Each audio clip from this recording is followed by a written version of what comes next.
Welcome back. Time now to check in with Mike Epple, and we're talking about the Suez Canal. Yeah. And a that's not a word, massive traffic jam. This is a big problem. Good morning, Mike. It sure is, Melanie. Good morning. This freighter on the Suez Canal has jackknifed. It's one of these giant container cargo ships. And, well, it's basically sideways in the canal. They've got 5 or 6 tugboats trying to right the ship, so to speak. But this is a major transportation hub for the global economy. Represents about 15% of world trade, and there are something like 50 of these similar-sized container ships just waiting to move. And it could, of course, just kind of have this ripple effect through the global shipping system. So we've been talking about the shortage of computer chips, for example, and goodness knows what those containers are carrying. But it could lead to some disruptions in the global supply chain.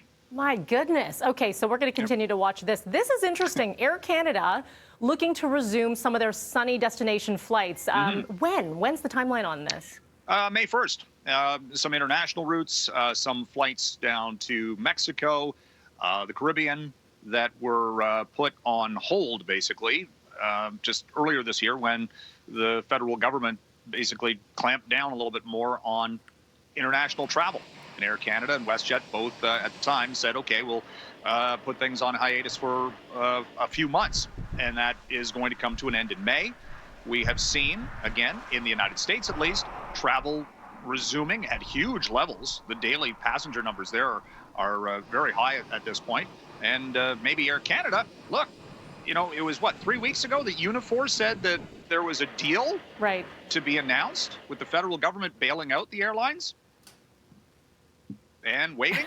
Are you looking around for it? Yeah. Yeah, I read this story about whatever happened with that, because, we were going to get our money back for the tickets and all that stuff, and it's been radio silence. So there's no update on that, because I know we get contacted on a daily saying, listen, I wanted to rebook a flight about a voucher. I still haven't seen anything. We don't know. Nothing, and that was a big headline story that Unifor had said, oh yeah, there was a deal struck and it's going to be announced, and it never happened. Okay, so we're going to continue to follow that. Yeah, absolutely. Okay, I like the headline for this one, Mike. You have GameStopped.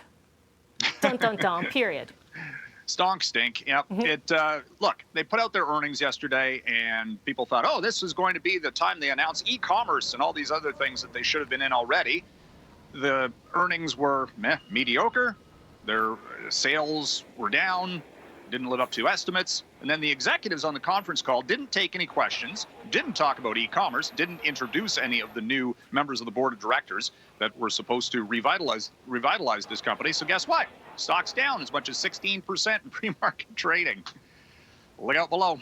Yikes. Okay, Mike, they say in this last year, there are a lot of people who've been struggling, but then the rich seem to just get richer. You're following the billionaires. Yeah, that 43 new billionaires have been added to the U.S. rich list. This is from a study by Americans for Tax Fairness, because there's been a lot of debate about, again, the wealth disparity.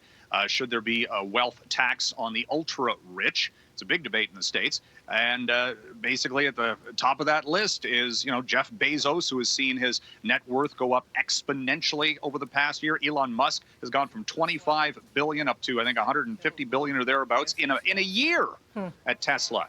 Bill Gates, Warren Buffett, the list goes on and on.